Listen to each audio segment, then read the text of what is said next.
রাত 9:30 প্রতিদিন আপনাদের সামনে টি নিউজের পর্দায় ইস্পাহানি নিউজ আওয়ার এক্সট্রা নিয়ে হাজির হই। কথা বলতে চাই অসাম্প্রদায়িক নানা বিষয় নিয়ে, সাম্প্রতিক এবং জনগুরুত্বপূর্ণ নানা বিষয় নিয়ে আপনাদের সামনে হাজির হই এবং বিশ্লেষকদের কথা আমরা শুনি। তবে আজ আমরা ঠিক সিরিয়াস বিষয় নয়, আমরা একটু অন্য বিষয়ের দিকে যেতে চাই। আজ আমাদের জাতীয় কবি, বিদ্রোহী কবি কাজী নজরুল ইসলামের 123তম জন্মবার্ষিকী। আমরা তাকে স্মরণ করতে চাই তার কাজকে। আমরা এই আলোচনায় দুজন অতিথি এখনো পর্যন্ত আমাদের সঙ্গে রয়েছেন। আমরা প্রথমেই দর্শকদের সঙ্গে তাদের আলাপ করিয়ে দেব। আমাদের সঙ্গে স্টুডিওতে রয়েছেন বিশিষ্ট অভিনেতা এবং আবৃত্তি শিল্পী জয়ন্ত চট্টোপাধ্যায় আমাদের সঙ্গে রয়েছেন। আপনাকে অনেক ধন্যবাদ আমাদের সাথে যুক্ত হবার জন্য। আর স্টুডিওর বাইরে থেকে আমাদের সঙ্গে আরও একজন অতিথি আছেন, কাজী নজরুল ইসলাম বিশ্ববিদ্যালয়ের সহকারী অধ্যাপক হিরক মুশফিক। আপনাকেও ধন্যবাদ আমাদের সাথে যুক্ত হবার জন্য। আমরা এই আলোচনাটি শুরু করব। আমাদের সঙ্গে জয়ন্ত চট্টোপাধ্যায় যেহেতু আছেন, তার কাছে আমরা নজরুলের সৃষ্টি নিয়ে অনেক কিছু শুনতে চাই তার গলায় আবৃত্তি। তবে তার আগে আমাদের সহকর্মী সেতু, তিনি একটি প্রতিবেদন তৈরি করেছেন যে অসাম্প্রদায়িক চেতনার যে ধারক আমাদের জাতীয় কবি, তার জন্ম জয়ন্তীতে অসাম্প্রদায়িক বাংলার কোন অবস্থায় আমরা আছি সেই বিষয়টি তিনি একটু বিশ্লেষণ করবার চেষ্টা করেছেন। আমরা প্রথমে একটু দেখে নিতে চাইব।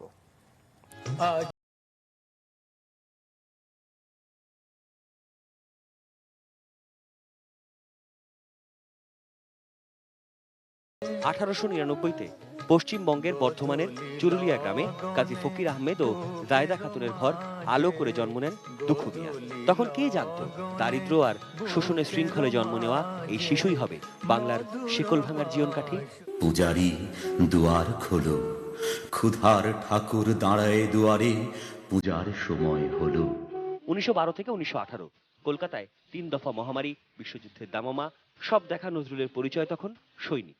করাচি তাকে উর্দুর সাথে পরিচয় করিয়েছে। যুদ্ধই তাকে মিশিয়েছে মধ্যপ্রাচ্যের ভাষা, সুর আর সংস্কৃতির সাথে। তুরস্ক আর রাশিয়ার বিপ্লব তাকে আত্মবিশ্বাসী করেছে কমরেড মুজাফফর আহমেদের সাথে সর্বভারতের প্রথম সমাজতান্ত্রিক দল গঠনে।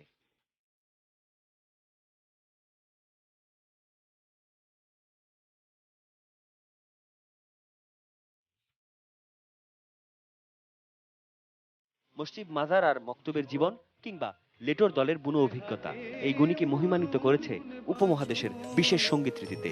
পাশাপাশি দাপুটে রাজত্ব তার শ্যামা সঙ্গীতের বাঙালি ধারা।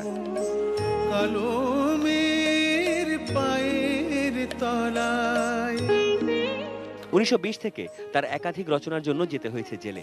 প্রথম বিশ্বযুদ্ধের ক্ষত দেখে রবীন্দ্রনাথ যখন বললেন মানুষে বিশ্বাস হারানো পাপ, সেই বিশ্বযুদ্ধের দামামাতে 22 পেরোনো নজরুল দিলেন সময়ের রচনা বিদ্রোহী। আমি দুর্বার, আমি ভেঙে করি সব চুরমার। এরপর 100 বছর শুধু বাংলা আর বাঙালি নয়, বিশ্বের কোটি শোষিতের হৃদয়ে বিদ্রোহের আখর এই 139 লাইন। আমি মানি না কোনো আইন, আমি ভরা তৈরি করি ভরা ডুবি, আমি টর্পেডো। নজরুল নামের বাংলা সাহিত্যধারা থেকে 3000-এর বেশি লেখা আর সুর করা গানে প্রেম, পূজা, বিরহ, সংকট কি নেই। তার গজলে কোটি বাঙালি মুসলমান যখন স্রষ্টাকে পাবার পথ খোঁজে, তখন তিনি হেঁটেছেন সাম্যবাদী আর অসাম্প্রদায়িকতার চিন্তার পথে।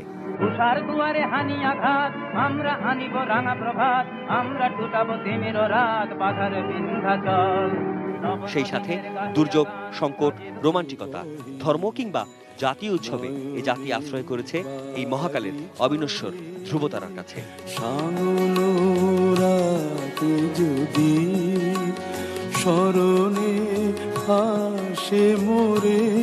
1972 সালের 24 মে রাষ্ট্রীয় মর্যাদায় তাকে বাংলাদেশে নিয়ে আসেন জাতির পিতা বঙ্গবন্ধু শেখ মুজিবুর রহমান। ঠিক একদিন পরেই কবির 73তম জন্মদিন, যা পালন করা হয়েছিল রাষ্ট্রীয় মর্যাদায়। পরে 4টা জ্যৈষ্ঠে কবিকে এদেশ শ্রদ্ধা জানানোর সুযোগ পেয়েছে। মসজিদের পাশে আমায় কবর দিও ভাই, শুভ জন্মদিন দুঃখু মিয়া। থেকে মুয়াজ্জিনের আজান শুনতে পাই। সাদাত হাবিবি সেতু, এটিএন নিউজ, ঢাকা। জাতীয় কবির জন্মদিন 11ই জ্যৈষ্ঠ, আজ আমরা সেই জন্মজয়ন্তী পালন করেছি। দেশের বিভিন্ন অঞ্চলে নানা আয়োজনে নানা কর্মসূচিতে জাতীয় কবিকে স্মরণ করা হয়েছে, শ্রদ্ধা জানানো হয়েছে তার প্রতি। আমরা আরেকটি তথ্য আমাদের সহকর্মীর প্রতিবেদনও দেখলাম যে 1972 সালে 24শে মে জাতীয় কবিকে বাংলাদেশে নিয়ে আসা হয়। বঙ্গবন্ধু জাতির জনক শেখ মুজিবুর রহমান তিনি আমাদেরকে নিয়ে এসেছিলেন জাতীয় কবি কাজী নজরুল ইসলামকে, এবং সেটি কিন্তু আসলে ঠিক একদিন আগে, আজ 25শে মে 24 তারিখেই তিনি বাংলাদেশে এসেছিলেন। সেই অর্থে কাজী নজরুল ইসলামের বাংলাদেশে আসবার, বাংলাদেশি হয়ে উঠবার, বাংলাদেশি নাগরিক হয়ে উঠবার 50 বছরও কিন্তু পূর্ণ হলো। আমরা তাকে নিয়ে অনেক আলোচনা করব। আমাদের সঙ্গে জয়ন্ত চট্টোপাধ্যায় আছেন। আমরা কি কাজী নজরুল ইসলামের একটা কবিতা দিয়ে কি আলোচনায় যেতে পারি? হ্যাঁ, একটা কবিতা যেটা আজকে আমাদের দেশের নাম, এই যে স্বাধীন সার্বভৌম দেশটির নাম কিন্তু বাংলাদেশ। নজরুলের আগে নজরুলের বাংলাদেশ নামে একটি কবিতা আছে, খুব ছোট্ট একটি কবিতা, কিন্তু দেশ বন্দনার এমন কবিতা কিন্তু বিরল। তার আগে পর্যন্ত আমাদের এই দেশ, আমাদের যে বর্তমান বাংলাদেশের যে সীমারেখা, একে বলা হতো পূর্ববঙ্গ, আর পশ্চিমবঙ্গ ছিল এইটা, কিন্তু তার আগে ছিল বঙ্গদেশ ছিল। কিন্তু নজরুলের এই কবিতাটি ঠিক কবে লেখা জানি না, তবে এটা মনে হয় গত শতাব্দীর প্রথম দিকেই লেখা। এত চমৎকার, মানে দেশ বন্দনা, মায়ের মতো করে দেশ বন্দনা, এইটা আমি শুরু করি, যেহেতু কবিতাটার নামই বাংলাদেশ।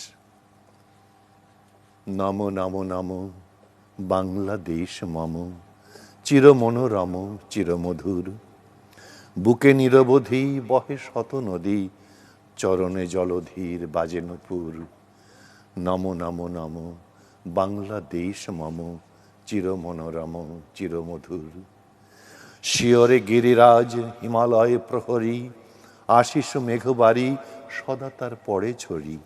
যেন উমার চেয়ে এ আদরিনী মেয়ে, উড়ে আকাশ ছেয়ে মেঘচিকুর। নমো নমো নমো বাংলাদেশ মম, চির মনোরম চিরমধুর। গ্রীষ্মে নাচে বামা, কাল বসে কি ছড়ে, সহসা বরসাতে কাঁদিয়া ভেঙে পড়ে। শরতে হেসে চলে সে ফালিকা তলে, গাহিয়া আগমনী গীতিবিধুর। নমো নমো নমো বাংলাদেশ মম, চির মনোরম চিরমধুর। হরিত অঞ্চল হেমন্তে দুলায়ে, ফেরে সে মাঠে মাঠে শিশির ভেজা পায়ে। শীতের অলস বেলা পাতা ঝরার খেলা, ফাগুনের পরে সাজ ফুলবধূর। নমো নমো নমো বাংলাদেশ মম, চির মনোরম চিরমধুর। এই দেশের মাটি জল ফুলে ফলে, যে রস যে সুধা নাহি ভূমণ্ডলে। এই মায়ের বুকে হেসে খেলে সুখে, ঘুমাবো এই বুকে স্বপ্নাতুর। নমো নমো নমো বাংলাদেশ মম, চির মনোরম চিরমধুর। 6টি ঋতুর বর্ণনা আছে এখানে, দেশের মাটির বর্ণনা আছে, দেশকে মাতৃসম্বোধনে তিনি এই বন্দনা গীত কবিতাটি রচনা করেছিলেন। আজকে এই কবিতাটির নামে আজকে আমাদের দেশের নাম। কি সাংঘাতিক একটা ব্যাপার! কবিতাটা অনেকবার শোনা, অনেকবার পড়া, কিন্তু যখন আমরা একজন জয়ন্ত চট্টোপাধ্যায়ের কণ্ঠে এই কবিতাটি আমরা শুনি, তখন একটা অদ্ভুত দোতনা তৈরি হয়, অদ্ভুত এক অনুভূতির সৃষ্টি হয়। আমরা জয়ন্ত চট্টোপাধ্যায় আমাদের সঙ্গে আছেন স্টুডিওতে, তার কাছে আমরা দফায় দফায় কবিতা শুনতে চাই। আজকে নজরুল তিনি নিশ্চয়ই আমাদেরকে শোনাবেন। আমাদের সঙ্গে আরও দুজন অতিথি, হিরক মুশফিক আমাদের সঙ্গে আগেই ছিলেন, আর এই মাত্র আমাদের সঙ্গে যুক্ত হয়েছেন আরও একজন অতিথি, কাজী নজরুল ইসলাম বিশ্ববিদ্যালয়ের উপাচার্য অধ্যাপক ডক্টর সৌমিত্র শেখর। আপনাকেও ধন্যবাদ আমাদের সাথে যুক্ত হবার জন্য। আমরা একটু হিরক মুশফিক আপনার কাছে যদি যেতে চাই, যেটি কিছুক্ষণ আগে বলছিলাম দর্শকদের উদ্দেশ্যে, আজ বিভিন্ন এলাকায়, বিভিন্ন জেলায় নজরুলকে স্মরণ করে নানা আয়োজন আমরা শুনছি যে হচ্ছে, এবং কাজী নজরুল ইসলাম বিশ্ববিদ্যালয়েও আমরা নজরুলের জন্মজয়ন্তী নানা আয়োজনে উদযাপিত হচ্ছে, আমরা এমনটি শুনছি। একটু যদি সেই আয়োজনের খবর যদি আমাদেরকে দেন, কি চলছে, কি প্রস্তুতি, কেমন আয়োজন? ধন্যবাদ। আমি আসলে প্রথমে একটি কথা বলে নিতে চাই, আজকে যে আয়োজনটি এটিএন নিউজ করেছে, আমাদের জাতীয় কবি, প্রেমের কবি, দ্রোহের কবি কাজী নজরুল ইসলামের 123তম জন্ম জয়ন্তীতে এটি বিশেষ আয়োজন করেছে এটিএন নিউজ। আমি ধন্যবাদ জানাতে চাই এটিএন নিউজকে, এবং আমি বিনয়ের সাথে বলতে চাই, আজকের যে আয়োজনটিতে আমাকে আমন্ত্রণ জানানো হয়েছে সেখানে আমি খুবই নগণ্য একজন মানুষ, কেননা এই আয়োজনে আরো দুজন অতিথি যারা রয়েছেন, একজন আমার বিশ্ববিদ্যালয়ের মাননীয় উপাচার্য স্যার, আমার শিক্ষক, আমি যাকে নানাভাবে অনুসরণ করি, স্যার রয়েছেন। সেই সাথে আমার আরো একজন খুব প্রিয় মানুষ, আমি আঙ্কেল বলে সম্বোধন করি যাকে, জয়ন্ত চট্টোপাধ্যায়। ওনার যে বাচন, আমার আবৃত্তির ক্ষেত্রে জি, আমি আপনার তাকে কাছে একটু অনুকরণ সুনির্দিষ্টভাবে চেষ্টা করি। আপনাদের ক্যাম্পাসে যে আয়োজনগুলো চলছে সেগুলো যদি একটু আমরা শুনতে পাই। জি, আমি আমাদের বিশ্ববিদ্যালয়ের যে আয়োজনটি সেটি মূলত 3 দিনের আয়োজন, এবং গতকাল থেকে সেটি শুরু হয়েছে। এবারে একটু ভিন্নভাবে আয়োজনটি হচ্ছে। আমাদের মাননীয় উপাচার্য স্যার এখানে আছেন। কাজী নজরুল ইসলামকে বাংলাদেশে বঙ্গবন্ধু নিজ উদ্যোগে নিয়ে এসেছেন, এবং সেই দিনটি ছিল গতকাল, এবং সেই দিন থেকে আমাদের জাতীয় কবি কাজী নজরুল ইসলাম বিশ্ববিদ্যালয় আয়োজন শুরু হয়েছে, এবং সেটির উদ্যোগ গ্রহণ করেছেন আমাদের মাননীয় উপাচার্য স্যার। সেটিকে আমরা বিশেষ সমারোহে করবার চেষ্টা করেছি, এবং তার সাথে সাথে আন্তর্জাতিক সেমিনার ছিল গতকাল, সাংস্কৃতিক অনুষ্ঠান ছিল, যেখানে মূলত নজরুলের গান এবং নাটক, এই 3 দিন ব্যাপী এই বিষয়গুলো নিয়েই আয়োজনটি হচ্ছে। সেই সাথে সাথে আন্তর্জাতিক সেমিনার গুলোতে আমাদের বিভিন্ন দেশের বিশেষজ্ঞ বলবো, নজরুল গবেষকগণ ওনারা উপস্থিত হচ্ছেন, সেখানে তাদের প্রবন্ধ উপস্থাপন করছেন, সেগুলো নিয়ে আলোচনা হচ্ছে। মোটামুটি আমাদের বিশ্ববিদ্যালয়ে একটি ভিন্ন রকম উদযাপন হচ্ছে নজরুলের এই জন্ম জয়ন্তীকে ঘিরে। আমি একটু বিশেষভাবে বলতে চাই, আগামীকাল আমাদের বিশ্ববিদ্যালয়ে একটি যাত্রাপালা মঞ্চস্থ হবে। এটি বিশেষ এ কারণে, প্রথমত নজরুলের নাটক মধুমালাকে যাত্রায় রূপায়িত করার একটা চেষ্টা আমরা করছি, এবং এটাতে অভিনয় করছেন বিশেষত আমাদের বিশ্ববিদ্যালয়ের সম্মানিত শিক্ষকবৃন্দ। এভাবেই আমাদের আয়োজনটি সাজানো হয়েছে। মোটামুটি আমরা বর্ণিল ভাবে নজরুল আমরা মনে হয় একটু কারিগরি সমস্যার মুখোমুখি হলাম। জি, হিরক মুশফিক, আপনি বলছিলেন, আমরা শুনছি। জি, মোটামুটি আমরা এভাবেই আমাদের বুঝতে পেরেছি, বিশ্ববিদ্যালয়ের বুঝতে যে পেরেছি। বর্ণিল আয়োজন সেটি সম্পন্ন করার চেষ্টা করছি আমাদের উপাচার্য স্যারের নেতৃত্বে। জি, অনেক ধন্যবাদ হিরক মুশফিক আপনাকে। আমরা আয়োজন সম্পর্কে শুনলাম। এই আয়োজনটি নিয়ে আরও কিছু জিনিস আমাদের জানবার রয়েছে, সেগুলো আপনার কাছে পর্যায়ক্রমে আসবো। অধ্যাপক ডক্টর সৌমিত্র শেখর, আপনার কাছে যদি একটু আসতে চাই, কিছুদিন আগে আমরা বিশ্বকবি রবীন্দ্রনাথ ঠাকুরকে নিয়েও আলোচনা যখন করছিলাম, আপনি যুক্ত হয়েছিলেন, আপনি বিশ্লেষণ করছিলেন তার কাজ, তার জীবন, তার প্রভাব নিয়ে। আজ আমরা জাতীয় কবি, বিদ্রোহী কবি কাজী নজরুল ইসলামকে নিয়ে আলোচনা করতে যখন বসলাম, তখন অবধারিতভাবে আমরা তার কাজ, তার অমর সৃষ্টি, সেটি সাহিত্যের প্রতিটি শাখায় শুধু নয়, আমাদের জীবনে, আমাদের চেতনায় এবং বাঙালি হয়ে ওঠার পেছনেও নিশ্চয়ই তার একটি বড় নিশ্চয়ই প্রভাব রয়েছে। একই সঙ্গে যে অসাম্প্রদায়িকতার কথা তিনি বলেছেন, যে চেতনাটি তিনি ছড়িয়ে দিতে চেয়েছেন, তার লেখা, তার সৃষ্টিতে ফুটে উঠেছে, সেই ধারাটি আমরা কতখানি ধরে রাখতে পেরেছি, এটাও আমরা একটু বুঝতে চাই আপনার বিশ্লেষণে। ধন্যবাদ আপনাকে। আমি ধন্যবাদ জানাচ্ছি এটিএন নিউজ পরিবারের সবাইকে, আর শ্রদ্ধা জ্ঞাপন করছি জাতীয় কবি কাজী নজরুল ইসলাম তার প্রতি, কারণ আজ তার জন্ম জয়ন্তী। মূলত দেখুন, আপনি যে কথাটি বলছেন যে তার আদর্শ, এই সম্প্রীতি ঐক্য ধরে রাখবার পেছনে আমরা কতটুকু কাজ করছি, এটির একটি বড় ব্যাপার হলো আমরা সত্যিই কি নজরুলকে মনে রেখেছি। যদি মনে না রাখি তাহলে তো আর ধারণ করা যাবে না, তাহলে তো আর রক্ষাও করা কঠিন হয়ে পড়বে। মনে রাখিনি বলেই বঙ্গবন্ধুর এই বাংলাদেশে, অর্থাৎ 1971 সালে যে দেশ আমরা পেলাম, এটিই তো বাংলাদেশ। এর আগে বাংলা নামে একটি দেশ ছিল, এর আগে ব্রিটিশদের একটা কলোনি ভারত, এই ভারতের একটি অঞ্চল ছিল বাংলা, তারপর পাকিস্তানের একটা অংশ ছিল, কখনো পূর্ব বাংলা কখনো পূর্ব পাকিস্তান এই নামে, সেখানে কাজী নজরুল ইসলাম একাধিকবার এসেছেন। কিন্তু জাতির পিতা বঙ্গবন্ধু শেখ মুজিবুর রহমান কাজী নজরুল ইসলামকে বাংলাদেশে নিয়ে এলেন 1972 সালে। তিনি যখন 10ই জানুয়ারিতে মাত্র দেশে ফিরলেন এবং তার দুদিন পরে তিনি সরকার গঠন করলেন, মন্ত্রী পরিষদ, সেখানে সিদ্ধান্ত গৃহীত হলো আমাদের জাতীয় সঙ্গীত কি হবে, আমাদের রণসঙ্গীত কি হবে, এবং তিনি সিদ্ধান্ত নিলেন নজরুল ইসলামকে নিয়ে আসবেন। তার কিন্তু 50 বছর পূর্তি হচ্ছে এবার। আপনি ভাবুন, গতকালকে হয়েছে মাত্র এটা, কিন্তু গতকালকে আমাদের দেশে কোথাও কি এটা পালিত হয়েছে এই নজরুল বিশ্ববিদ্যালয় ছাড়া? অর্থাৎ আমরা নজরুলকে তো শুধুই 11ই জ্যৈষ্ঠের মধ্যেই সীমাবদ্ধ করে রেখেছি। নজরুল যে বাড়িটাতে এসে উঠেছিলেন 50 বছর আগে, বঙ্গবন্ধু যে বাড়িটাতে সেখানে নজরুলকে নিয়ে বসেছিলেন, সেখানে ফজলাতুন্নেসা মুজিব সহ ওখানে গিয়ে তার গলায় মালা পরিয়ে দিয়েছিলেন, সেই বাড়িটি কি গতকালকে আলোকসজ্জা হয়েছিল? গতকালকে সেই বাড়িটি, অর্থাৎ সুবর্ণ জয়ন্তী বলে বলছি, কিন্তু অন্য বছর হলে এত কথা বলতাম না। 50 বছর, একটা দুটো দিন নয়, সুবর্ণ জয়ন্তী কি হয়েছিল? ফলে আমরা কিন্তু নজরুলকে 11ই জ্যৈষ্ঠের মধ্যেই সীমাবদ্ধ করে রেখেছি। এই যে 11ই জ্যৈষ্ঠের মধ্যে সীমাবদ্ধ করে রাখা, তাহলে তো আর তার আদর্শকে বুকে ধারণ করা যায় না, জাতীয়ভাবেও সেটি চর্চা করা খানিকটা কঠিন হয়ে পড়ে। আমার কাছে মনে হয় যে নজরুলকে আমরা খুবই আনুষ্ঠানিকতার মধ্যে রেখে দিয়েছি এবং আমরা মনে করি যে নজরুল শুধুই গান কিংবা কবিতার একজন লেখক।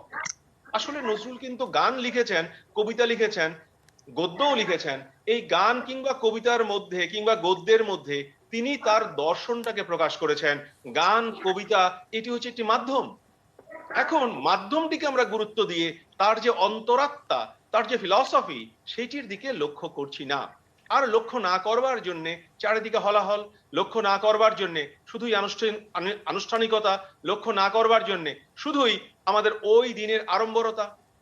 এই যে জায়গাটি, এই জায়গাটির মধ্য থেকে কিন্তু আমাদের বেরোতে হবে। আর নজরুল যেটি বলেছিলেন, দিয়ে প্রহারেণ ধনঞ্জয় তারাবো রামাদের গামাদের। ভাবুন, সেই ব্রিটিশ শাসিত ভারতে তিনি বলছেন যে বাঙালিরা রামাদের অর্থাৎ রামভক্ত মারোয়াড়িদের আর গামাদের অর্থাৎ পাঞ্জাবিদের তাদের দ্বারা নিয়ন্ত্রিত। আজকেও দেখবেন যে পশ্চিমবঙ্গে যেখানে ব্যবসায়ীরা মূলত মারোয়াড়ি, ওই দোকানে কাজ করছে বাঙালিরা।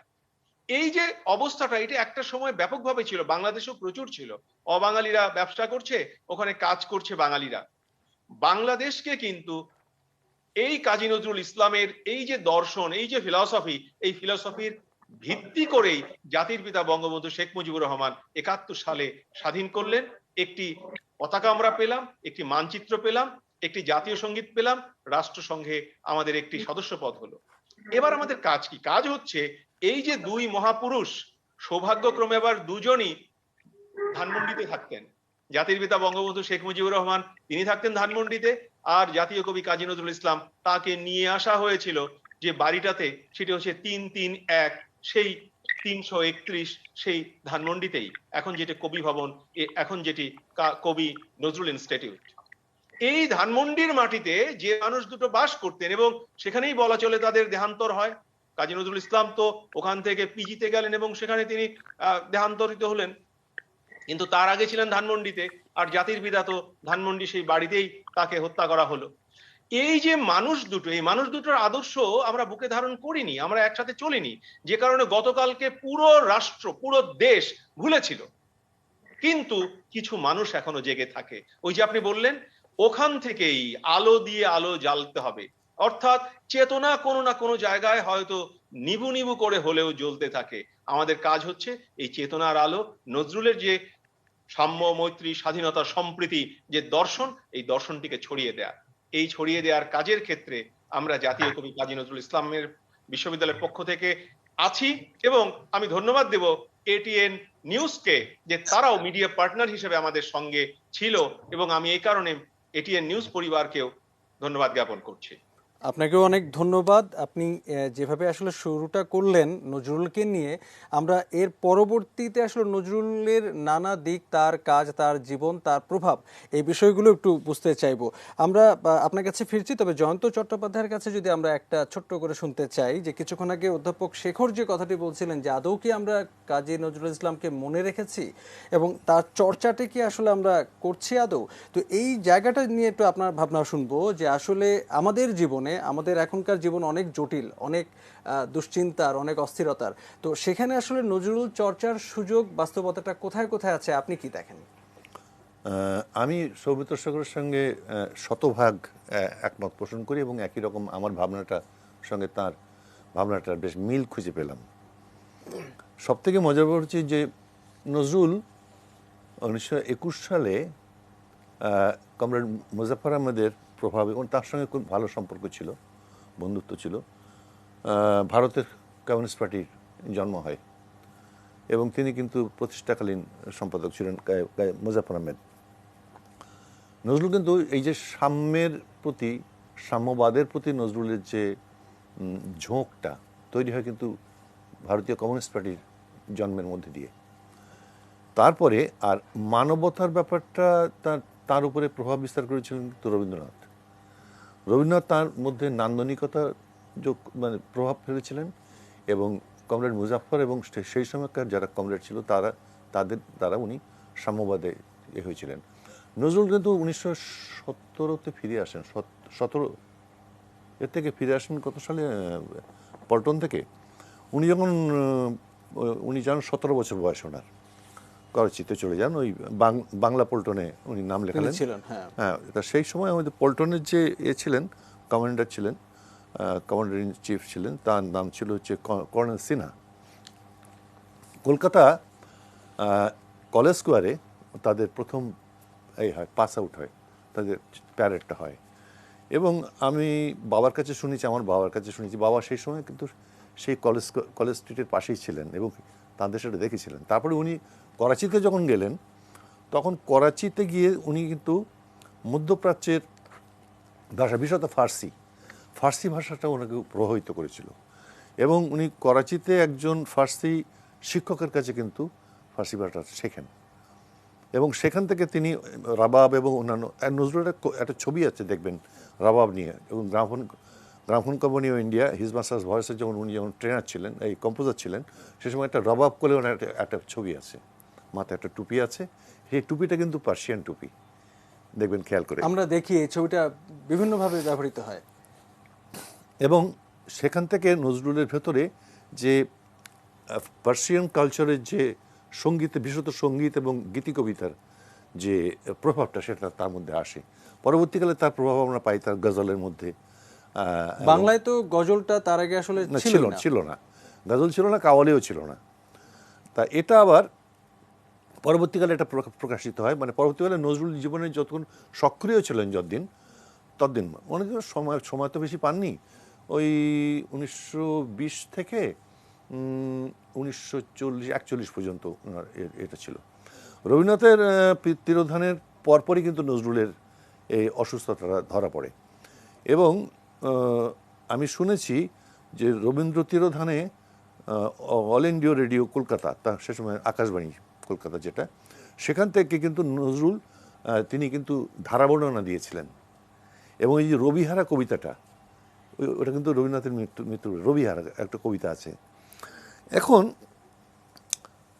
নজরুলের কোন দিক দিয়ে বলবো, কত দিক দিয়ে, সৌমিত্র শেখর আমার থেকে ভালো বলতে পারবেন। আমি ওই কাজী নজরুল ইসলামের পরিবারের সঙ্গে কিন্তু 62 থেকে 72 পর্যন্ত ছিলাম, একেবারে পরিবারের সঙ্গেই ছিলাম কলকাতায় ক্রিস্টোফার রোডে। সুতরাং আমি খুব কাছ থেকে, তখন ওই বাগরুদ্ধ, কিন্তু তার তার পরিবারের মধ্যে যে আমি জীবনাচরণ দেখেছি, তাতে আমার মনে হচ্ছে এই পরিবারটা সত্যিই অসাম্প্রদায়িক এবং মানবিক একটা পরিবার ছিল। আমি এই পরিবারের সঙ্গে যুক্ত ছিলাম নানানভাবে। ওনার ছেলে কাজী সব্যসাচীর অগ্নিবীণা দলের সঙ্গে আমি ছিলাম, আমি সর্বকনিষ্ঠ সদস্য ছিলাম। তারপরে এখানে যখন উনি অভিভাবনে আসলেন সে সময় কিন্তু আমি তাকে 2 বছর ধরে আমি তাকে সেবা করার সুযোগ পেয়েছি এবং আমি সৌভাগ্যবান, তাকে সেবা করার সুযোগ পেয়েছিলাম। এমনকি জাপানি টেলিভিশন, ওটা হচ্ছে নিপ্পন টেলিভিশন, ওরা যখন ওনার উপরে একটা তথ্যচিত্র তৈরি করে, সেই তথ্যচিত্রটা আমি কোঅর্ডিনেটর ছিলাম আমি। যাই হোক, আমি একটা কবিতা, এটা গীতি কবিতা, তারপরে ওনার যে হিন্দু মুসলমান নিয়ে যে ব্রিটিশরা আমাদেরকে যে টু নেশনস থিওরিতে ডিভাইড অ্যান্ড রুল এটা তৈরি করলো, তাতে কিন্তু তার আগ পর্যন্ত কিন্তু এই দেশে হিন্দু মুসলমানের সঙ্গে ধর্মীয়ভাবে কোনো বিভেদ রেখা ছিল না, অন্তত সামাজিকভাবে ছিলই না। তারা যখন এই বিশ্বের বীজটা যখন পুঁতে দিল, তখন কিন্তু নজরুল কিন্তু সাবধানী হলেন, তখন কিন্তু এরা হিন্দুরা ভাবতে লাগলো সে হচ্ছে পার্সি শব্দে কবিতা লেখে, হ্যাঁ, আবার তারা মনে করতে লাগলো যে সে শ্যামা সঙ্গীত লেখে, হ্যাঁ, উনি পড়ে গেলেন মাঝখানে। তা সেই সময় রবীন্দ্রনাথ উনিকে সেই সময় রবীন্দ্রনাথের বসন্ত কবিতার উনি যখন জেলে ছিলেন, উনি অনেকবার জেল খেটেছেন তো, এবং জেল খেটেছেন কিন্তু তার লেখার জন্যে, তার দর্শনের জন্যে। তা সেই প্রথম দিকে কিন্তু ওনার এগুলো দ্রোহের কবিতা এবং গান ছিল। পরবর্তীকালে উনি যখন একটু রোম্যান্টিক কবিতার দিকে চলে গেলেন, রবীন্দ্রনাথ গান এবং কবিতার দিকে চলে গেলেন, তখন এটা রবীন্দ্রনাথের দিকে নজরে পড়লো, এবং তখন তার জীবনেও কিন্তু সমান্তরালে নানা ঘটনা ঘটছে। রবীন্দ্রনাথের কিন্তু নজর পড়লো। রবীন্দ্রনাথ তখন ওনাকে বললেন যে তোর তো খুর দিয়ে দাড়ি চাচার কথা না, হ্যাঁ, তোর তো তলোয়ার দিয়ে দাড়ি চাচার কথা। মানে রবীন্দ্রনাথ এই ইঙ্গিতটা করেছিলেন। সেই সময় উনি এই দুই সম্প্রদায়ের সাম্প্রদায়িক দৃষ্টিভঙ্গির মাঝখানে পড়ে গিয়ে উনি একটা কবিতা লিখলেন। সেই কবিতাটা এক ধরনের কৈফিয়ত। এই কবিতাটা যে আপনাদের অনুমতি পেলে আমি এটা নিশ্চয়ই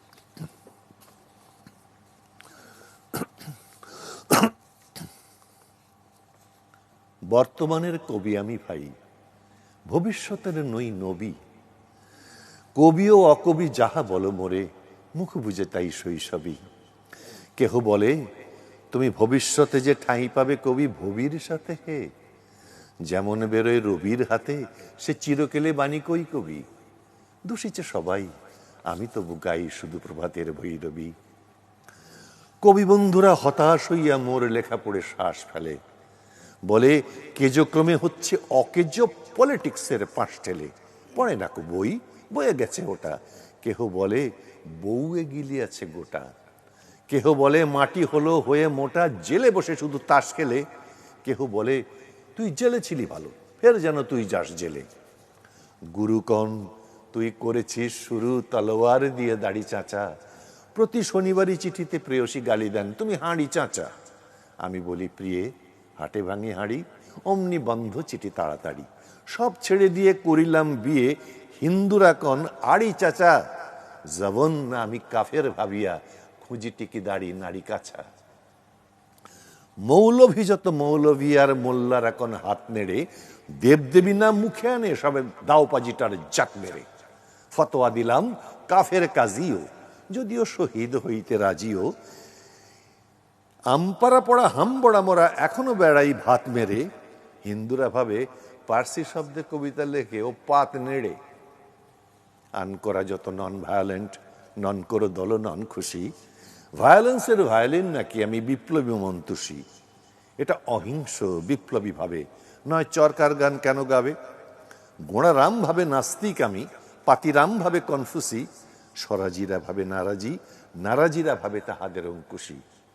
নর ভাবে আমি বড় নারী ঘেঁষা, নারী ভাবে নারী বিদ্বেষী। বিলেত ফেরনি প্রবাসী বন্ধুকণ এই তব বিদ্যে ছি। ভক্তরা বলে নবযুগ রবি, যুগের না হই হুযুগের কবি বটি তোরে দাদা। আর আমি মনে ভাবি আর কোষে কোষে হৃৎপেশি, দোকানে চশমা আঁটিয়া ঘুমানো দিব্যি হতেছে নির্বেশী। কি যে লিখি ছাই মাথা ও মুন্ডু, আমি কি তার বুঝি কিছু। হাত উঁচু আর হলো না তো ভাই, তাই লিখি করে ঘাড় নিচু। বন্ধু তোমরা দিলে না কো দান, রাজ সরকার রেখেছেন মান। যাহা কিছু লিখি অমূল্য বলে অমূল্যে নেন। আর কিছু শুনেছ কি? ফিরিছে সদাই রাজার প্রহরী কার পিছু। বন্ধু তুমি তো দেখেছ আমায় আমার মনের মন্দিরে, হাড় কালি হলো শাসাতে নারী নূতব পোড়ামনো মন্দিরে। যতবার বাঁধি ছেড়ে সে শেকল, মেরে মেরে তারে করিনু বিকল। তবু যদি কথা শোনে সে পাগল, মানিল না রবি গান্ধীরে। হঠাৎ জাগিয়া বাঘ খুঁজে ফেরে নিশার আধারে বঞ্চিরে। আমি বলি, ওরে কথা শোন খ্যাপা, দিব্যি আছিস খোসালে, প্রায় হাফ নেতা হয়ে উঠেছিস, এবার এ দাও ফসকালে ফুল নেতার হবি নে যে হায়। বক্তৃতা দিয়া কাঁদিতে সভায়, গুঁড়ায় লঙ্কা পকেটেতে বোকা, এই বেলা ঢোকা। আর সেই তালে নিস্তর ফুটো ঘরটা হচ্ছে, নয় পস্তা বিশেষকালে।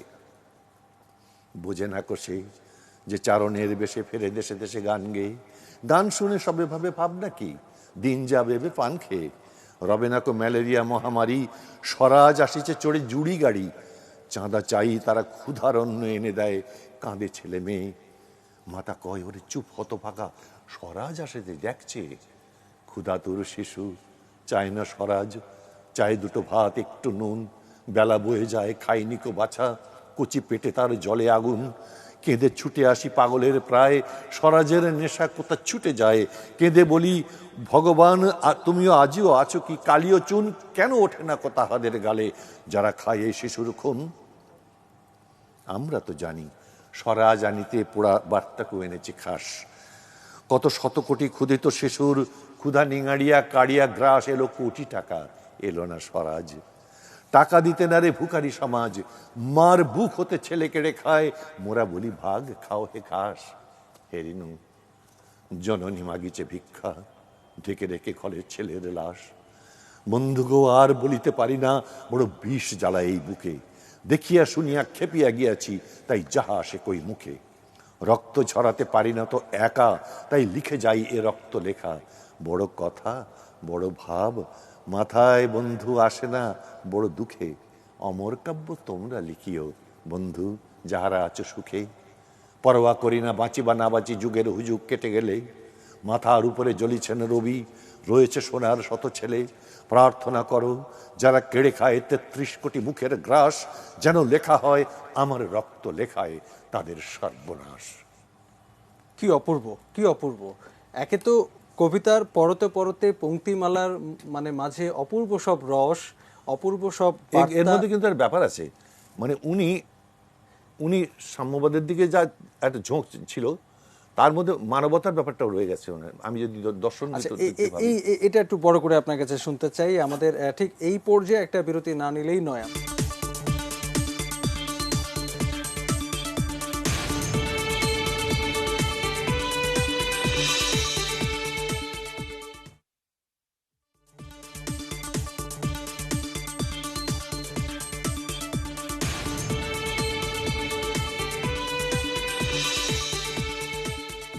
ইস্পাহানি নিউজ আওয়ার এক্সট্রা দেখছেন এটি নিউজের পর্দায়। আজকের বিষয় আপনারা পর্দায় দেখছেন, আমাদের একজন দুঃখু মিয়া ছিল, তবে ছিল নয়, আমাদের দুঃখু মিয়া এখনও আছেন, ভবিষ্যতেও থাকবেন আমাদের জীবনে, আমাদের চেতনায়, আমাদের সব কিছুতে।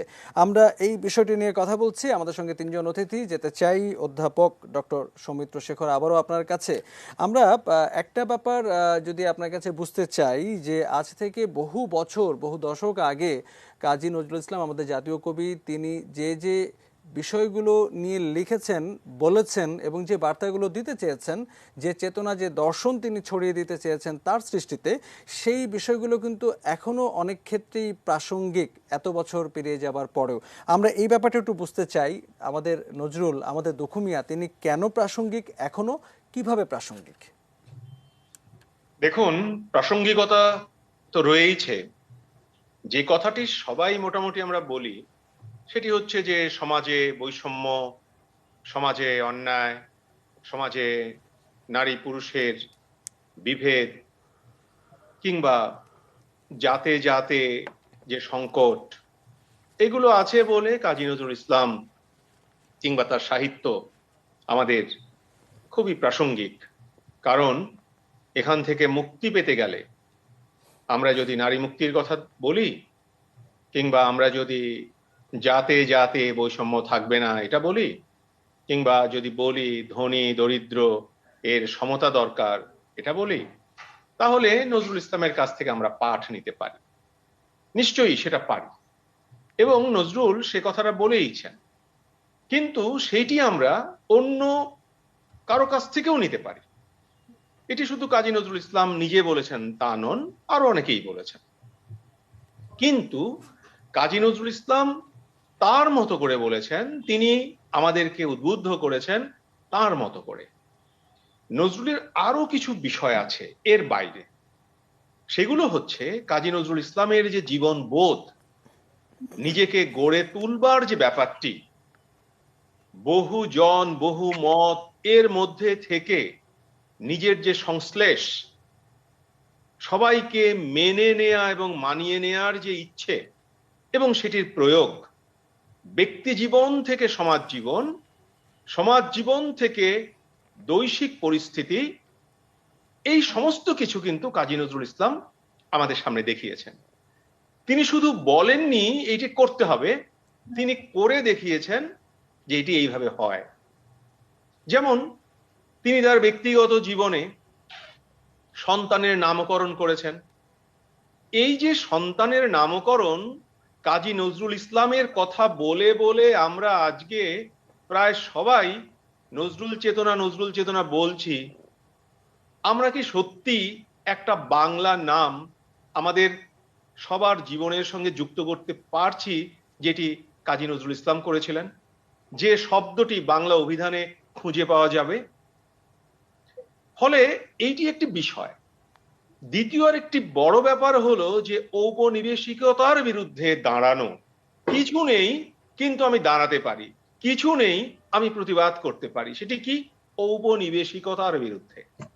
এবং প্রতিষ্ঠিত একটি মাধ্যম রবীন্দ্রনাথের যে আবেশ, রবীন্দ্রনাথের যে ঘরানা, এর বাইরে কাজী নজরুল ইসলাম কিন্তু দাঁড়ালেন। আমরা তার পরের লেখক, এই যে পঞ্চপাণ্ডব বলছি, কেউ তাদের নাম সহই বলি, যেমন বুদ্ধদেব বসু থেকে শুরু করে সুধীন্দ্রনাথ দত্ত, জীবনানন্দ দাশ, এই যে পঞ্চপাণ্ডব, তাদের মধ্যে যে জিনিসটি আমরা দেখি সেটি হলো কি, পশ্চিম থেকে দর্শন নিয়ে এসে বাংলায় একটি ঘরানা তারা তৈরি করলেন, বাংলায় একটা বাতাবরণ তারা দিলেন, আমরা বললাম আধুনিকতা। কিন্তু পশ্চিম থেকে না নিয়ে এসেও যে প্রচল ভাঙা যায় এবং পশ্চিম থেকে না নিয়ে এসেও যে ওখানে উত্থিত হওয়া যায়, শিল্প সাধনা করা যায় নিজের মতো করে, কাজী নজরুল ইসলাম তো দেখালেন। কিন্তু কাজী নজরুল ইসলামকে ওই কালে বা সমালোচক বৃন্দ, যারা মূলত পাশ্চাত্য ভাবধারায় নিজেদের মস্তিষ্ক বা মননকে গড়ে তুলেছেন, তারা খারিজ করে দিয়েছিলেন। তারা বলেছিলেন নজরুলের কিছুই হয়নি। অথচ দেখুন, রবীন্দ্রনাথ এবং 30-এর লেখক যারা আছেন, তার ঠিক মাঝামাঝি একটা জায়গায় অবস্থান করছেন কাজী নজরুল ইসলাম। এবং কাজী নজরুল ইসলাম মূলত বাঙালির যে শিল্প সাধনা, এই শিল্প সাধনাতে তিনি অগ্রবর্তী হলেন। রবীন্দ্র সমকালে এরকম আর একজন বা তাকে কেন্দ্র করে একটি ছোট দল দাঁড়াবার চেষ্টা করেছিল, কিন্তু তিনি দাঁড়াতে পারেননি। কারণটি হলো তিনি পরে রাজনীতিতে ঢুকে গিয়েছিলেন। তিনি হলেন দেশবন্ধু চিত্তরঞ্জন দাস। দেশবন্ধু চিত্তরঞ্জন দাস সাহিত্য সাধনা করেছিলেন এবং সাহিত্য সাধনা করে তিনি রবীন্দ্রনাথের ওই যে পশ্চিমী চিন্তা চেতনার মধ্য দিয়ে, রবীন্দ্রনাথ তো একটা মিথস্ক্রিয়ার মধ্য দিয়ে গেছেন, রবীন্দ্রনাথের মধ্যেও পশ্চিমী চিন্তা চেতনা তিনি গ্রহণ করেছিলেন। দেশবন্ধু চিত্তরঞ্জন দাস বলছিলেন যে আমরা কেন পশ্চিম থেকে আধুনিকতার বীজ নেব, কেন পশ্চিমকে মিশেল করে দিয়ে আমাদের আধুনিকতার দিকে যেতে হবে, কেন আমাদের রামপ্রসাদ থেকে নিতে পারবো না, কেন আমরা চণ্ডীদাস থেকে নিতে পারবো না, কেন আমরা দ্বিজকানাই থেকে নিতে পারবো না, কেন বিদ্যাপতি থেকে নিতে পারবো না? আমাদের তো সেই ধারাবাহিকতা রয়েছে। ইংরেজরা না এলে কি আমরা স্বাধীন, আমরা কি আধুনিক হতাম না? আমাদের কি এই জীবন জগৎ চলতো না? আমরা কি এই বাংলার মাটি, বাংলার বায়ু, বাংলার জল, তারা কি আমাদের কাছে আসতো না? কিংবা এরকম স্বচ্ছ থাকতো না বাংলার জল? চিত্তরঞ্জন দাস কিন্তু ওই জায়গা থেকে পরে রাজনীতির কারণে, আপনি জানেন যে এটি অগ্নিযুগের রাজনৈতিক নেতাদের সঙ্গে তাদের আইনি, সেটিও কিন্তু তা আরেকটি বড় ব্যাপার, সেই আলোচনাটা আজকে বিষয় নয়, তবু উল্লেখ করে একটু, যে সেইটিও কিন্তু ব্রিটিশদের বিরুদ্ধে আইনি প্রতিবন্ধকতা বা আইনি প্রতিরোধ প্রথম করেছিলেন সিআর দাস। ওই যে ধারাবাহিকতাটি সিআর দাস একটু করেছিলেন, কাজী নজরুল ইসলাম কিন্তু সেটি প্রতিষ্ঠা করলেন সাহিত্যের মধ্য দিয়ে। ফলে শুধুই কাজী নজরুল ইসলামকে ওই কথা দিয়ে বলা যাবে না যে নজরুল আমাদের প্রয়োজন সমাজে যত অন্যায় আছে সেটি বিদূরিত করার জন্য, সমাজে নারী পুরুষের সমতা প্রতিষ্ঠার জন্য, কিংবা ইত্যাদি ইত্যাদি যে কথাগুলো আমরা প্রচলিতভাবে বলে থাকি, শুধুই এর জন্য কাজী নজরুল ইসলামের কাছে যেতে হবে আমি এটা মনে করি না। আমি মনে করি কাজী নজরুল ইসলাম হলেন একটি টোটাল ফিলসফি, এবং তার মধ্যে তার ব্যক্তিগত জীবন থেকে শুরু করে তার কর্ম, তার সৃষ্টি এবং তার প্রকাশ, এই পুরো জিনিসটি একটি আলোচনার বিষয়, এবং এখনো সেটি নিয়ে আলোচনাই হয়নি। অনেক ভবন হয়েছে কিন্তু তার দর্শন নিয়ে আলোচনা হয়নি। যদি দর্শন নিয়ে আলোচনা হতো তাহলে ভবনগুলো গতকালকে অন্ধকারাচ্ছন্ন থাকতো না। ওই অন্ধকার বোধ করি আমাদের নজরুল চর্চা যে অন্ধকারাচ্ছন্নে এখনো আছে তারই আসলে প্রতীক। আপনি যে কথাটি বলছেন যে নজরুল চর্চার ক্ষেত্রে যেটি বড় শূন্যতার যে উদাহরণটি আপনি আসলে দিলেন, এই জায়গাটা আমরা একটু বুঝতে চাই যে তিনি কিন্তু একটি স্বাধীন দেশের জাতীয় কবি, এবং সেটি কিন্তু দীর্ঘ 5 দশক ধরে। তো এই দীর্ঘ সময় যে দেশের তিনি জাতীয় কবি, সেই দেশে কেন তাকে নিয়ে একটি বড় চর্চার সামাজিক জায়গাটি কেন তৈরি হলো না? কেন তাকে নিয়ে আরও গবেষণা হলো না? কেন প্রজন্মের পর প্রজন্ম তাকে আরও ভালো করে জানা, বোঝা এবং ধারণ করার জায়গা থেকে একটু পিছিয়ে রইল? আপনার কাছে কি মনে হয়? দেখুন, যে বিষয়টি আমাদের দরকার সেটা হলো যে বাংলাদেশ আমরা জাতীয় কবি করেছি। হ্যাঁ, জাতীয় কবি করেছি, সেইটি তো একটা ঘোষণার মধ্য দিয়ে আমরা জাতীয় কবি করেছি। কিন্তু জাতীয় কবি করবার পর তার যে দর্শনটি আছে, দর্শনটি তো আমাদের ধারণ করতে হবে। আমরা যেটা করছি এইটি হলো আমার দর্শন দিয়ে কাজী নজরুল ইসলামকে আমি ব্যাখ্যা করছি। অর্থাৎ আমি যেটা বিশ্বাস করি নজরুলের কোথায় কোথায় সেটি আছে, আমি সেটিকে লেজিটিমাইজ করছি, সেটিকে আমি বৈধতা দেওয়ার চেষ্টা করছি, এবং আমি বলতে চাইছি যে হ্যাঁ, আমি তো এটা বলছি নজরুল এটা বলেছেন। আমি আমার বোধটাকে পাল্টাচ্ছি না যে নজরুল টোটাল এই, সম্পূর্ণ এই, সার্বিক এই।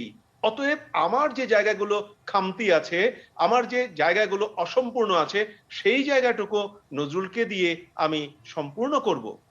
আপনি দেখুন আজকেও আমাদের দেশে নজরুল চর্চা স্কুল কলেজে কেমন হচ্ছে। আমার কাছে, আপনি শুনে অবাক হবেন, আমার কাছে বেশ কিছু কাগজ আছে, আমি আমার ছাত্র ছাত্রীদের কাছ থেকে সেগুলো নিয়েছি, তাদের নাম, রোল নাম্বার, তারিখ সহ লিখে নিয়েছি। আমি যখন ওদেরকে ফার্স্ট সেমিস্টারে বা সেকেন্ড সেমিস্টারে ক্লাসে দাঁড়াই তখন ওদের জিজ্ঞাসা করি, তোমরা কলেজ থেকে যে কলেজ পর্যন্ত যে কাজী নজরুল ইসলাম পড়েছো, কাজী নজরুল ইসলাম সম্পর্কে তোমার কাছে কি মনে হয়, কিংবা কাজী নজরুল ইসলাম, রবীন্দ্রনাথ কিংবা অন্য কবিদের সম্পর্ক ইত্যাদি নিয়ে তুমি কি জানো? তারা যে গল্প আমাকে লিখে দিয়েছেন সেগুলো হচ্ছে সকপল কল্পিত গল্প, গাল গল্প। কিন্তু এগুলো তারা জেনেছেন কোথা থেকে?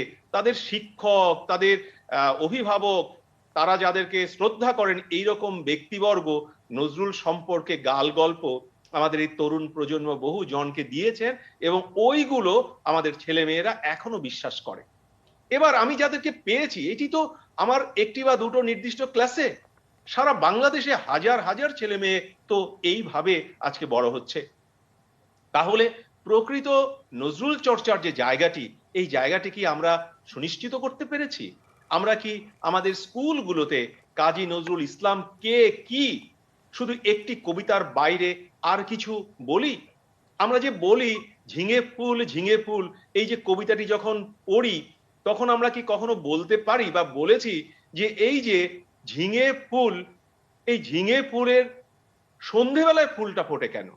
এইটি কেন সকালবেলায় ফোটে না? কেন দুপুর বেলায় ফোটে না? সব ফুল তো একসাথে ফোটে না। তো কবি কেন ঝিঙে ফুল নিয়ে কবিতাটা লিখলেন? এটার পেছনে তো একটা কারণ আছে। ওই কারণটি কি আমরা জানতে চেয়েছি কখনো? আমরা জানতে চাইনি। অর্থাৎ আমরা মনে করেছি যে, এখনো এটা মনে করি, এইটি সমাজে কেন যেন আছে যে কাজী নজরুল ইসলাম, রবীন্দ্রনাথ এরা হলেন শুধুই কবিতা লিখেছেন, এরা শুধু গান লিখেছেন। কিন্তু গান বা কবিতা যে একটি মাধ্যম, তিনি যে লিখেছেন, বিশেষণটাকে আমরা মুখ্য করছি, বিশেষ্যটাকে নয়। অর্থাৎ তারা যে লিখেছেন, লেখা, এই লেখার যে জায়গাটা মুখ্য, যে কাজটি, সেইটিকে আমরা মুখ্য করছি না, মাধ্যমকে মুখ্য করছি। এই যে মাধ্যমটিকে মুখ্য করা, এইটি করতে গিয়ে নজরুল শুধুই কবি হয়ে গেলেন, রবীন্দ্রনাথ শুধুই কবি হয়ে গেলেন, কিন্তু ওই জায়গাটি মুখ্য নয়। মুখ্যটি হলো তিনি কবিতার মধ্য দিয়ে কি বললেন, তিনি গানের মধ্য দিয়ে কি বললেন। তিনি যখন গানের মধ্য দিয়ে মোরা আর জনমে হংস মিথুন ছিলাম বললেন, তখন তো আর জনমের যে ধারণাটি আছে, এই ধারণাটি আমার চোখের সামনে আসতে হবে। কিন্তু আমার মনের মধ্যে যদি থাকে যে না আর জনম ইত্যাদি খুব খারাপ জিনিস, তুমি এটি কেন কেন চিন্তা করবে, তাহলে তো আমি নজরুল বুঝবো না, আমার পড়শির মনস্তত্ত্ব বুঝবো না, আমার পাশে বসে থাকা সেই ছাত্র বা ছাত্রীর মনস্তত্ত্ব বুঝবো না, তাকে ভালোবাসবো না, পড়শিকে শ্রদ্ধা করবো না। এই যে জায়গাটি, এই জায়গাটি কিন্তু একটা বড় সংকট রয়েছে, একটা ঢাক ঢাক গুড়গুড় অবস্থা রয়েছে। আমরা কেউ বলি না, যাদের বলার কথা তারাও বলে না না বলবো কেন, না থাক থাক, খুব স্পর্শকাতর, বলা খুব ঠিক নয়। এই যে জায়গাটা, এই স্পর্শকাতরতাটাকে যদি না ভাঙা যায়, তাহলে নজরুলের আদর্শ অনুসরণ করা যাবে না। কারণ নজরুল স্পর্শকাতরতা ভেঙেছিলেন। নজরুল স্পর্শকাতরতা যদি না ভাঙতেন, তাহলে তার যে বিদ্রোহী কবিতা, একই বিদ্রোহী কবিতার মধ্যে খোদার আসন আরশ ছেদিয়া ভগবানের বুকে একে দিই পদচিহ্ন, এই দুটো পংক্তিকে তিনি একসাথে এক কবিতায় স্থান দিতে পারতেন না। আজকের কবিরা খোদার আসন আরশ ছেদিয়া লিখতে সাহস পান না, ভগবানের বুকে একে দিই পদচিহ্ন বলতে সাহস হয় না। শুধু কবিরা কেন, আমাদের কি হয়? ফলে আত্মজিজ্ঞাসা প্রত্যেক জায়গায়, এই আত্মজিজ্ঞাসাতেই আমাদের কিন্তু দাঁড় করায় 11ই জ্যৈষ্ঠ। আর আমরা যখন 11ই জ্যৈষ্ঠের সামনে ঠিক আয়নার মতো করে নিজেকে দাঁড় করাই, তখন বলি যে সত্যি নজরুলকে আমরা জাতীয় কবি করেছি বটে, কিন্তু নজরুলকে আমরা আমাদের হৃদয়ের কবি করতে পারিনি, আমরা আমাদের জীবন চলার কবি করতে পারিনি।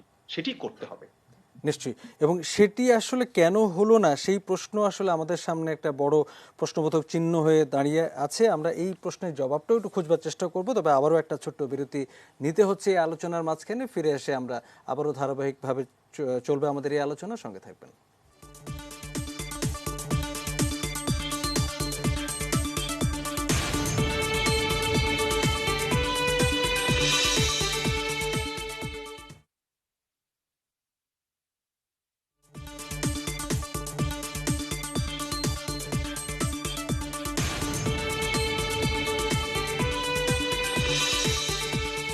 আমাদের একজন দুঃখু মিয়া ছিল আজকের বিষয় ইস্পাহানি নিউজ আওয়ার এক্সট্রা। আপনারা দেখছেন এটিএন নিউজ। আমাদের সঙ্গে বেশ কয়েকজন অতিথি। আমরা কাজী নজরুল ইসলামের 121তম জন্মবার্ষিকীর দিনে কথা বলছি, স্মরণ করছি আমাদের জাতীয় কবিকে। আমাদের সঙ্গে বেশ কয়েকজন অতিথি, হিরক মুশফিক যিনি কাজী নজরুল ইসলাম বিশ্ববিদ্যালয়ের সহকারী অধ্যাপক। আপনার কাছে আবারও একটু এলাম। আপনি তখন বলছিলেন যে জাতীয় কবির জন্মদিন উপলক্ষে বিভিন্ন আয়োজন তো দিকে দিকে আমরা শুনতেই পাচ্ছি, তবে কবির নামে যে বিশ্ববিদ্যালয়, যে বিদ্যাপীঠ, সেখানে কিন্তু বাড়তি আয়োজন আজও ছিল। আগামীকাল আপনি একটি যাত্রাপালার কথা বলছিলেন, যেটি আসলে জাতীয় কবির একটি সৃষ্টি অবলম্বনে। সেটির বিষয় আমরা একটু শুনবো যে কেন আসলে আপনারা ঠিক তার এই কাজটি বেছে নিলেন, এবং নিশ্চয়ই এটি যখন মঞ্চায়িত হবে সেটি নিশ্চয়ই কিছু না কিছু চ্যালেঞ্জ তো রয়েছে, যেখানে জাতীয় কবি তার সৃষ্টি এবং তিনি নিশ্চয়ই যে বার্তা, যে বিষয়গুলো বলতে চেয়েছেন, যা ফুটিয়ে তুলতে চেয়েছেন, সেগুলো যখন সত্যি সত্যি দৃশ্যমান হবে, দৃশ্যায়িত হবে, তখন নিশ্চয়ই কিছু কিছু চ্যালেঞ্জ থাকে। সেটা যদি একটু আপনার অভিজ্ঞতা থেকে যদি বলেন আমাদেরকে। হ্যাঁ, ধন্যবাদ আপনাকে। আমি মূলত দুটি ব্যাপারের কথা বলতে চাই। প্রথমত, স্যার খুব সুন্দর করে বললেন যে নজরুল চর্চার সংকট যেটি প্রকটভাবে আমরা দেখতে পাই ক্রমশ, সেই চর্চার সংকটের কথা বিবেচনা রেখে আমরা মূলত ওই জায়গাটিকে ধরার চেষ্টা করেছি যে নজরুলের একটি সৃষ্টিকর্ম যেটি ঐতিহ্যবাহী বাংলা আঙ্গিকে আমরা আমাদের শিক্ষার্থীদের মাঝে বা আমাদের এই বর্তমান সময়ের যে মানুষ, আমাদের যে পরবর্তী প্রজন্ম বা আমাদের সমকালীন যে মানুষগুলো, তাদের কাছে নতুন করে উপস্থাপন করার একটা চেষ্টা। কেননা স্যার বলেছেন যে আমাদের যে সাংস্কৃতিক সংকট নানা রকম ভাবে চলছে, আমাদের যে নানা রকম ভাবে শুধু শুধু মুখে মুখে নানাভাবে উপস্থাপন করবার যে একটা প্রচেষ্টা, সেই জায়গার বাইরে গিয়ে আমরা নজরুল দর্শনকে কিভাবে আত্মস্থ করতে পারি সেটা নিয়ে চর্চা করতে পারি এবং তার গভীরে গিয়ে আরো ভালোভাবে আমাদের বোধের মধ্যে নিয়ে সেটিকে আয়ত্ত করতে পারি, সেই প্রচেষ্টা আমাদের রয়েছে। আরেকটি ব্যাপার হচ্ছে যে নজরুলের নাটক মধুমালা কেন যাত্রা, এই যে দুটি ব্যাপার, যাত্রা এবং নাটক, আমরা নজরুলের বেশ কিছু নাটকের সন্ধান পাই, আমরা নানা রকম সংখ্যাও শুনে থাকি, কিন্তু একটা জিনিস আমরা ভালোভাবে যদি লক্ষ্য করি তাহলে দেখব যে নজরুলের নাটকের যে সংলাপ বা যে গঠন, সেখানে কিন্তু নজরুল সমকালীন যে মঙ্গল কাব্য, লেটো গান, যাত্রাপালা, মানে বাঙালি যে নিজস্ব সংস্কৃতির যে একটা প্রভাব, সেটি কিন্তু আমরা লক্ষ্য করি।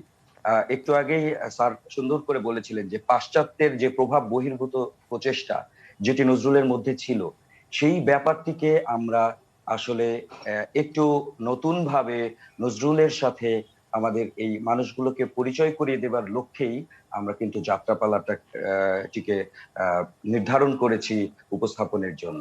তখন অধ্যাপক সৌমিত্র শেখর তিনি কিন্তু একটা কথা বলছিলেন যে জাতীয় কবির অবস্থানে আমরা কাজী নজরুল ইসলামকে ঠাঁই দিয়েছি বটে, কিন্তু তিনি কিন্তু আমাদের হৃদয়ে নেই, আমাদের দৈনন্দিন জীবন চর্চায় কিন্তু তিনি কিছুটা অনুপস্থিত, কিছুটা না হয়তো অনেকটাই অনুপস্থিত। এখানে একটা বিষয় যে প্রজন্ম থেকে প্রজন্মের কাছে নজরুল যা বলতে চেয়েছেন, যে দর্শন ছড়িয়ে দিতে চেয়েছেন, সেগুলো ছড়িয়ে দেওয়ার কাজটিও আসলে অনেকটাই হয়তো বড় করে হয়নি, সেটি একটি বড় চ্যালেঞ্জ। আমরা একটু বুঝতে চাই যে এই কাজগুলো, এই উপস্থাপনগুলো, এই তার সৃষ্টিকর্মগুলোকে নতুন করে মঞ্চে আনা, দৃশ্যমান করা, দৃশ্যায়িত করা, এগুলোর মাধ্যমে হয়তো প্রজন্ম থেকে প্রজন্মে কিছুটা হলো নজরুল ছড়াবেন, নজরুল আরও পৌঁছবেন আরও বেশি মানুষের কাছে। এই ক্ষেত্রেও নিশ্চয় একটা বড় চ্যালেঞ্জ থাকার কথা আপনার কাছে। নিঃসন্দেহে। এবং একটা ব্যাপার আমি যুক্ত করতে চাই এখানে, যে শিক্ষক হিসেবে বা জাতীয় কবির নামে একটি বিশ্ববিদ্যালয়, সেখানে তার সাথে যে কোনো ভাবেই সংযুক্ত সকল মানুষেরই আমাদের বিশেষ একটি দায় রয়েছে, এবং সেই দায়টি হচ্ছে মূলত মানুষের কাছে নজরুলকে, নজরুলের দর্শনকে তুলে দেওয়া, এবং সেটিই আমাদের কাছে একটি বড় চ্যালেঞ্জ আপনি যেটা বলছিলেন, এবং সেই চ্যালেঞ্জটিকে আমরা নিতে চেয়েছি। এবং আমাদের আপনি জেনে থাকবেন এই যাত্রাপালাটিতে 18 জন শিক্ষক যারা অভিনয় করছেন, এবং এছাড়াও আরো প্রায় 20 জনের মতো নানাভাবে এই প্রযোজনাটির সাথে সংযুক্ত আছেন। তাদের কিন্তু মূলত এই যে নিজের যে দায়, সেই দায় থেকেই কিন্তু এটার সাথে সংযুক্ত হওয়া, এবং আমরা বিশ্বাস করি যে আমাদের বিশ্ববিদ্যালয়ের অভিভাবক, বর্তমান উপাচার্য, তার নেতৃত্বে আমরা এই চ্যালেঞ্জকে মোকাবেলা করতে পারবো, এবং নজরুল দর্শনকে আমরা নিশ্চয়ই সমকালের মানুষের কাছে আরো ভালোভাবে পৌঁছে দিতে পারবো। যাত্রাপালার কথা আপনি বলছিলেন, যাত্রাপালা কিন্তু আমরা সাম্প্রতিক যে সাংস্কৃতিক চর্চার বিভিন্ন মাধ্যম, সেখানে কিন্তু খুব বেশি চর্চা হতে দেখি না। একসময় গ্রামে গঞ্জে অনেক হতো, কিন্তু এখন নানা কারণে সেটা অনেকটাই আসলে কমে গেছে। যাত্রাপালা যেমন অনেকটাই বিরল জায়গায় চলে গেছে, এটি একটি চ্যালেঞ্জ। আরেকটি হচ্ছে যখন নজরুলকে আমরা মঞ্চে নিয়ে আসব, সেটিকেও উপযুক্ত উপায়ে যথাযথভাবে তা করা গেল কিনা, এটাও আরেকটা বড় নিশ্চয়ই কঠিন কাজ। এই দুটোকে মেলালেন কিভাবে? এটা হচ্ছে প্রথমত ওই যে আপনি একটু কিন্তু সূত্রটা ধরে দিয়েছেন, যাত্রার প্রচলন যেমন কমে এসেছে, তেমনি নজরুল চর্চাও কিন্তু আমরা দেখতে পাচ্ছি খুব বেশি নেই। এই যে নেই, দুটি বিষয়, এই দুটি নেইকে আমরা মেলাতে চেয়েছি।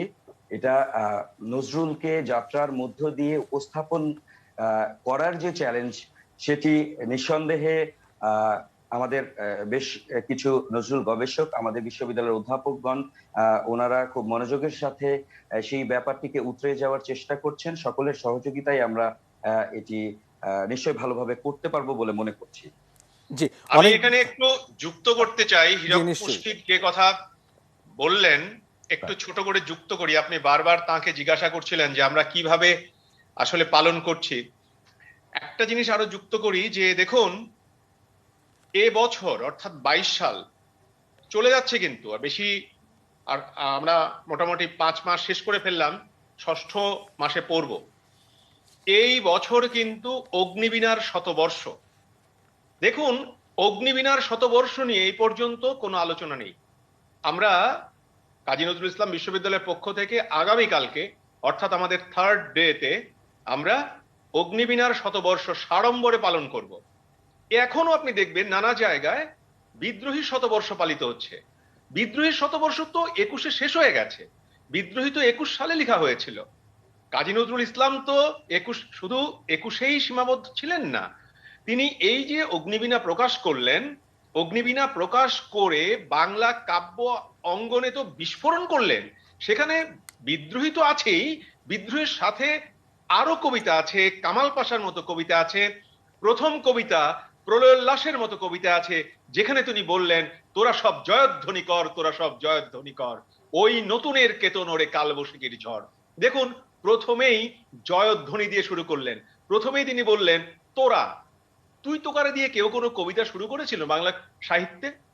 আমরা তো এইটাকে তুচ্ছার্থ ধরি। শুরু শব্দটি দেখুন, কাজী নজরুল ইসলামের প্রথম কবিতা, প্রথম কাব্যগ্রন্থের প্রথম কবিতা তুই। এই তুই কিন্তু তুচ্ছার্থে নয়, আপন অর্থে। আপনি দেখবেন মাকে আমরা গ্রাম বাংলায় তুই বলি, আপনি দেখবেন বন্ধুকে তুই বলি, সবচেয়ে কাছের বন্ধুকে তুই বলি। না, আমাদের জাতীয় সঙ্গীত, রবীন্দ্রনাথ ঠাকুরের জাতীয় সঙ্গীত আমরা যেটা, সেখানেও কিন্তু মাতর বদন খানি মলিন হলে, মাতর বদন খানি মা তুই। আপনি ভাবুন নজরুল ইসলামের কবিতা। ফলে এবছর আমরা বলছি যে নজরুল ইসলামের এবার, গত বছর আমরা বিদ্রোহী শতবর্ষ করেছি এবং এখনো স্মরণ করব, এরপরও স্মরণ করব, কিন্তু এবার সাড়ম্বরে পালন করা উচিত সারা দেশের অগ্নিবীণা। আমার মনে হয় তো আমাদের সবাই ভাবছি না। না, নিশ্চয়ই নিশ্চয়ই, আপনি একদম ঠিক বললেন যে আপনি যে এইমাত্র যে তথ্যটি দিলেন যে অগ্নিবীণার শতবর্ষ, এই তথ্যটি আমাদের অনেকের কাছেই কিন্তু নতুন। আমরা বিদ্রোহীর শতবর্ষ যেটি আমরা পালন করেছি এবং এটিএন নিউজেও কিন্তু আমরা গত বছর যখন করোনা মহামারীর কারণে জনজীবন একেবারে স্থবির হয়েছিল, তখন আমরা চেষ্টা করেছি ঘরবন্দি মানুষের জন্য কিছু একটা করতে। তখন আমরা এই বিষয়ক একটি আয়োজন করেছিলাম, সেই আয়োজনের ছোট একটা অংশ আমরা যদি একটু পর্দায় নতুন করে আবার একটু দেখি। আমি ঝঞ্ঝা, আমি ঘূর্ণি, আমি পথ সম্মুখে যাহা পাই যাই চূর্ণি, আমি নৃত্য পাগল ছন্দ, আমি আপনার তালে নেচে যাই, আমি মুক্ত জীবনানন্দ, আমি হাম্বি বাংলাদেশের 50-এ বিদ্রোহীর 100, আমি চলচঞ্চল থমকি ছমকি। কবিতা মুখস্থ করে পুরস্কার নিন এটিএন নিউজের বছরব্যাপী আয়োজন থেকে। আমি চপলা চপল হিন্দোল। এই আয়োজন গত বছর শেষ হয়নি, এই আয়োজন আমরা নতুন করে নতুনভাবে নতুন আঙ্গিকে আবারও শুরু করব। নিশ্চয়ই আপনারা তাতে অংশ গ্রহণ করবেন, আমরা সেই প্রত্যাশাটা রাখছি। আমাদের এই আলোচনা আসলে চলবে, নজরুলকে নিয়ে এই ছোট পরিসরে আলোচনা করা খুব মুশকিল, কারণ এত বিস্তৃত তার কাজ, এত বিস্তৃত তার জীবন, এত বিস্তৃত তার দর্শন চিন্তা, যে একে ছোট পরিসরে ধারণ করাও একটা খুবই দুঃসাধ্য কাজ। আমাদের এই আলোচনার মাঝখানে আমরা একটা ছোট্ট বিরতি নিয়ে নিচ্ছি। ফিরে এসে আমরা আমাদের সঙ্গে জয়ন্ত চট্টোপাধ্যায় আছেন, তার কাছে কিছু শুনবো একই সঙ্গে তার আবৃত্তি, নজরুলের বিদ্রোহী কবিতা, যেটা কিছুক্ষণ আগে আমরা আলাপ করছিলাম, সেই বিদ্রোহী কবিতার কিছু অংশ আমরা তার কাছে শুনবো। সঙ্গে থাকবেন।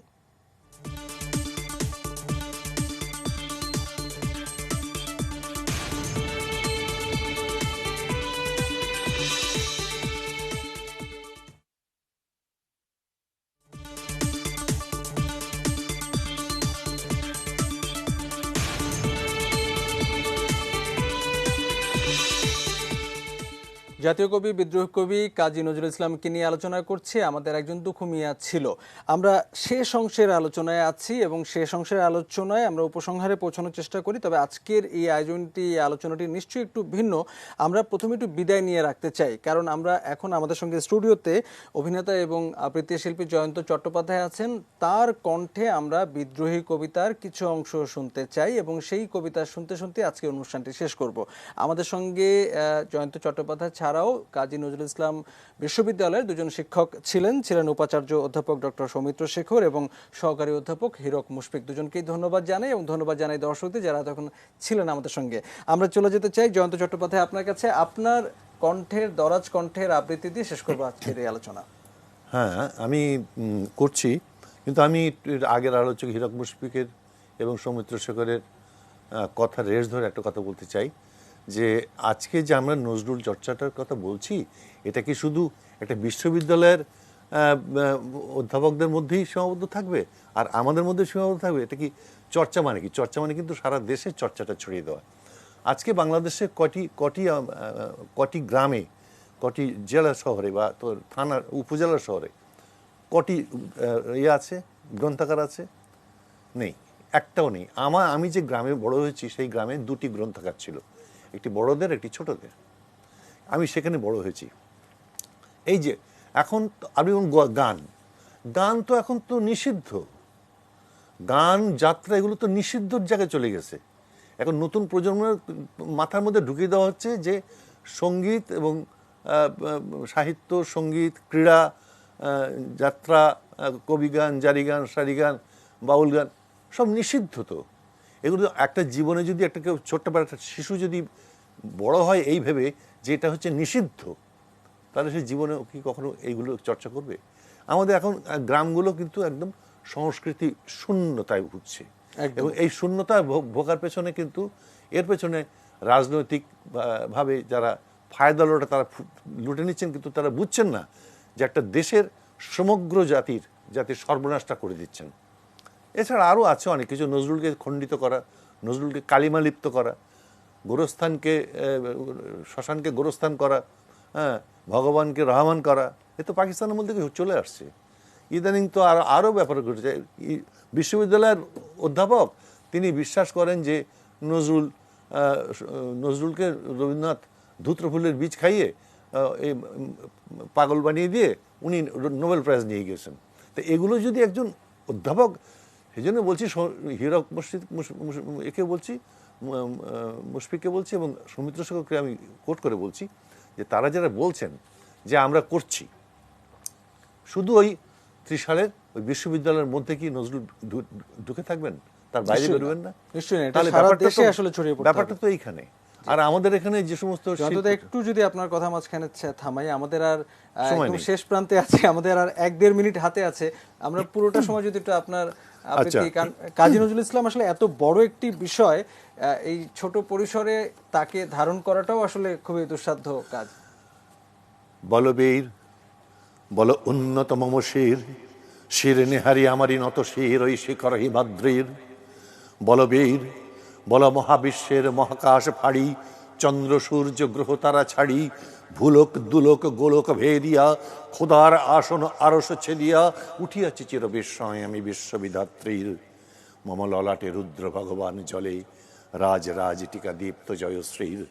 বলবীর আমি চির উন্নতশীল, আমি চির দুর্দম দুর্বিনীত নৃশংস, আমি মহাপ্রলয়ের আমি নটরাজ, আমি সাইক্লোন আমি ধ্বংস, আমি মহাভয় আমি অভিশাপ পৃথ্বীর, আমি দুর্বার আমি ভেঙে করি সব চুরমার, আমি অনিয়ম শৃঙ্খল আমি দলে যাই যত বন্ধন যত নিয়ম কানুন শৃঙ্খল, আমি মানি না কোনো আইন, আমি ভরা তৈরি করি ভরা ডুবি, আমি টর্পেডো আমি ভীম ভাসমান মাইন, আমি ধৈর্যটি আনিয়ে লোকেশে ঝড় কাল বৈশাখীর, আমি বিদ্রোহী সুত বিশ্ববিধাত্রীর। বলবীর চির উন্নত মমশির, আমি ঝঞ্ঝা আমি ঘূর্ণি, আমি পথ সম্মুখে যাহা পাই চাই চূর্ণি, আমি নৃত্য পাগল ছন্দ, আমি আপনার তালে নেচে যাই, আমি মুক্ত জীবন আনন্দ, আমি হাম্বির আমি ছায়ানট আমি হিন্দোল, আমি চলো চঞ্চল ঠামকি ছমকি পথে যেতে যেতে চকিতে চমকি ফিং দিয়া দিই তিনদোল, আমি চপলা চপলে হিন্দোল, আমি চির দুরন্ত দুর্মদ, আমি দুর্দম মম প্রাণের পেয়ালা হরদম হ্যাঁ হরদম ভরপুর মদ, আমি সন্ন্যাসী আমি বন্ধন হারা কুমারীর বেণী তন্নি নয়নে বন্যী, আমি ষোড়শীর হৃদি ষোড়শীজ প্রেমে উদ্দাম, আমি ধন্যী আমি উন্মনম অনুদাসীর, আমি বিধবার বুকে ক্রন্দন শ্বাস হাহুতাস আমি হুতাশীর, আমি বঞ্চিত ব্যথা পথবাসী চিরগৃহ হারা যত প্রতীকের, আমি অবমানিতের মরম বেদনা বিষ জ্বালা প্রিয় লাঞ্ছিত বুকে গতি ফের, আমি অভিমানী চিরক্ষুব্ধ হিয়ার কাতরতা ব্যথা শুনি বীড় চিত চুম্বন চোর কম্পন, আমি থর থর থর প্রথম পরশ কুমারীর, আমি গোপন প্রিয়ার চকিত চাহনি ছল করে দেখা অনুক্ষণ, আমি চপল মেয়ের ভালোবাসা তার কাঁকন চুড়ির কনকন, আমি চির শিশু চির কিশোর, আমি যৌবনভীত পল্লীবালার আঁচর কাঁচলে নিচর, আমি উত্তর বায়ু মলয় অনিল উদাস কবি হাওয়া, আমি পথিক কবির গভীর রাগিনী বেনু বিনে গান গাওয়া। আমি আকুল নিধাগ তিয়াসা, আমি রৌদ্র রুদ্র রবি, আমি মরুদির ঝর ঝর ঝড়, আমি শ্যামলিমা ছায়া ছবি। আমি অরফিয়াসের বাঁশরি, মহাসিন্ধু তলা ঘুম ঘুম, ঘুম চুমু দিয়ে করি নিখিল বিশ্বে নিঝুম। মম বাঁশুরি তানে পাশরি, আমি শ্যামের হাতের বাঁশুরি। আমি মহাবিদ্রোহী রণক্রান্ত, আমি সেই দিন হব শান্ত, যবে উৎপীড়িতের ক্রন্দন রোল আকাশে বাতাসে ধ্বনিবে না, অত্যাচারীর খড়গ কৃপান ভীম রণভূমে রণিবে না। বিদ্রোহী রণক্লান্ত, আমি সেই দিন হব শান্ত। আমি চির বিদ্রোহী বীর, বিশ্ব ছাড়ায় উঠিয়াছি একা চির উন্নত শির।